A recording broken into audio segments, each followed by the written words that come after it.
لوگ کہتے ہیں ہم نے بڑی 20 اب رمضان آنے والا ہے، اب جھگڑے شروع ہو جائیں گے، جی ہم تو 20 پڑھتے ہیں، تم تو 8 پڑھتے ہو، تم تو کم پڑھتے ہو۔ بلکہ اس دفعہ بول پر بھی یہ سوال آیا، کوکب اکاڑوی نے کہا کہ جی ہم تو 20 پڑھتے ہیں، قیامت کا دن ہوگا، ہم اللہ رب العالمین سے کہیں گے ہم تو 20 پڑھتے ہیں، اللہ کہے گا ٹھیک ہے، اگر 20 ہوئی تو اللہ کہے گا ٹھیک ہے، لیکن تم سے پوچھے گا باقی 12 لاؤ، تم کہاں سے لاؤ گے؟ تم کہاں سے لاؤ گے؟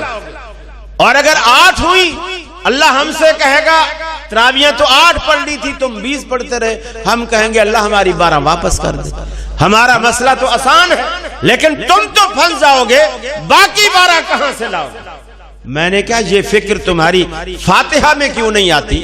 اگر قیامت والے دن اللہ نے پوچھ لیا فاتحہ تو میں نے فرض کی تھی، اہل حدیث تو پڑھتے ہیں، تم نہیں پڑھتے ہو، اس وقت تم کہاں سے لاؤ گے؟ اس وقت فاتحہ کہاں سے لاؤ گے؟ اور اگر نہیں پڑھنی تھی تو تمہارا جواب ہم دے دیں گے، ہماری فاتحہ واپس کر دیں۔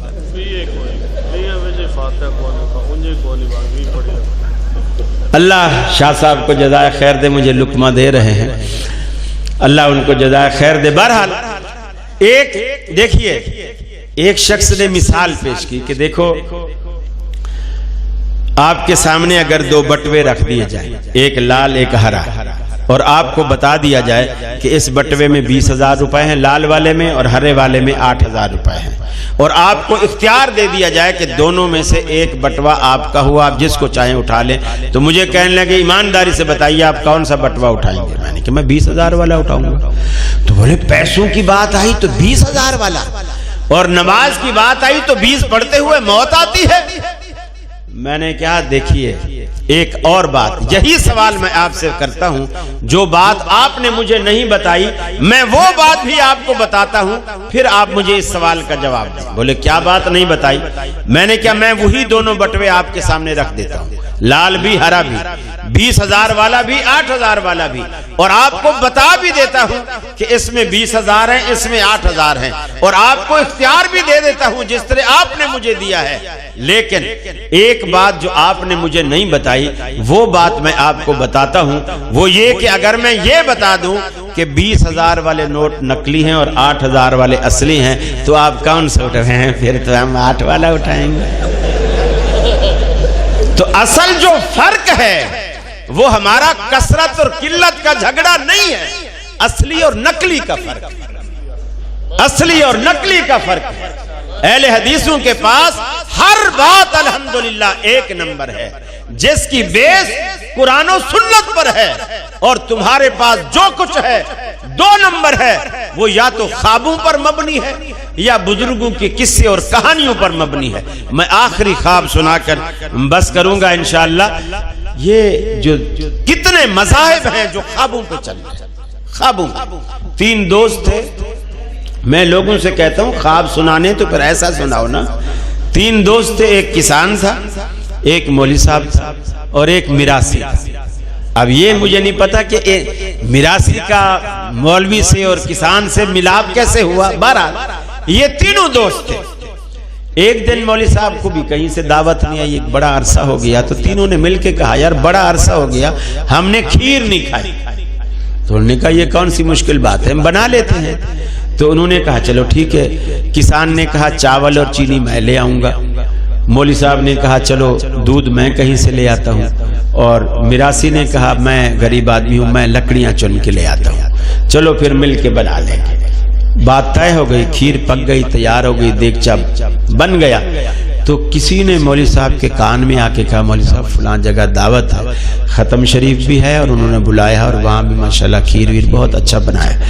تو انہوں نے کہا کہ اب اگر میں وہاں نہیں جاتا تو یہ لوگ ناراض ہو جائیں گے، آئندہ مجھے بلائیں گے ہی نہیں، تو اب کوئی، اور یہ بھی اپنا پیسہ بھی لگا ہے، محنت بھی لگی ہے، یہ بھی کھیر نہیں کھاتے تو یہ بھی اپنا نقصان ہے۔ تو مولوی صاحب نے کہا یار ایسا کرتے ہیں، کھیر جو ہے نا ٹھنڈی بڑی مزہ دیتی ہے، اور اس زمانے میں فریج تو ہوتے نہیں تھے، بولے اوپر کپڑا باندھ کے اس کو باہر کھلے میدان میں رکھ دیتے ہیں، اوس ووس پڑے گی، صبح تک بڑی ٹھنڈی ہو جائے گی، تو صبح کھانے میں بڑا مزہ آئے گا۔ اب مولوی صاحب تو دعوت، اور پھر ایک بات یہ بھی طے کر لی کہ صبح اٹھیں گے اور جو بندہ اچھا خواب سنائے گا ساری کھیر انعام میں اسی کو دے دیں گے، جس کا خواب اچھا ہوگا۔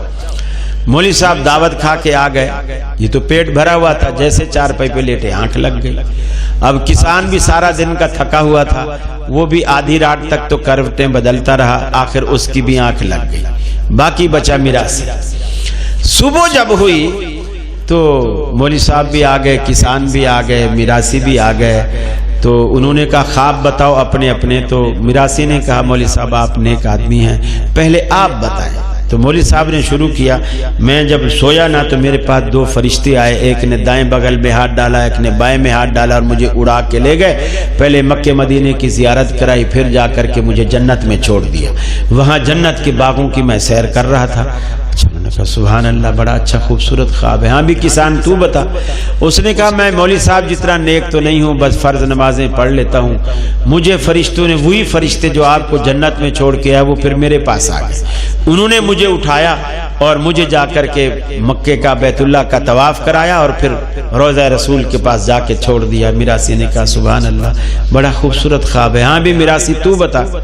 تو وہ خواب بتانے سے پہلے رونے لگ گیا، بڑا زور زور سے رویا، اور رونے والی شکل، چہرہ رونے والا۔ بولے میں کیا کروں، میرے گناہوں کی شامت، آپ تو نیک آدمی تھے، کوئی آپ کو کہاں لے گیا، کوئی کہاں لے گیا۔ میرے پاس دو فرشتے ایسے ہیں، کالی شکلیں، یہ بڑے بڑے دانت، چھرے ان کے ہاتھ میں، اور مجھے آ کے اٹھایا، کہنے لگے یہ کھیر کھا ورنہ تیرا پیٹ پاڑ دیں گے، یہ کھیر کھا ورنہ تیرا پیٹ پاڑ دیں گے۔ میں نے کہا بھائی یہ ہم تین بھائیوں کا مل کے مشترکہ یہ بنی ہوئی کھیر ہے۔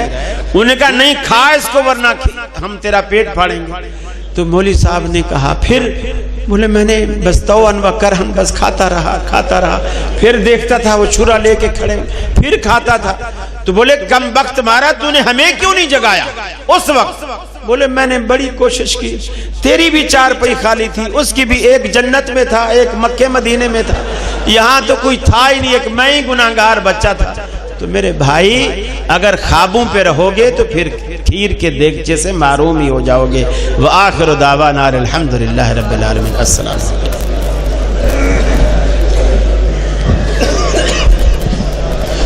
بس جی شاہ اللہ آپ کو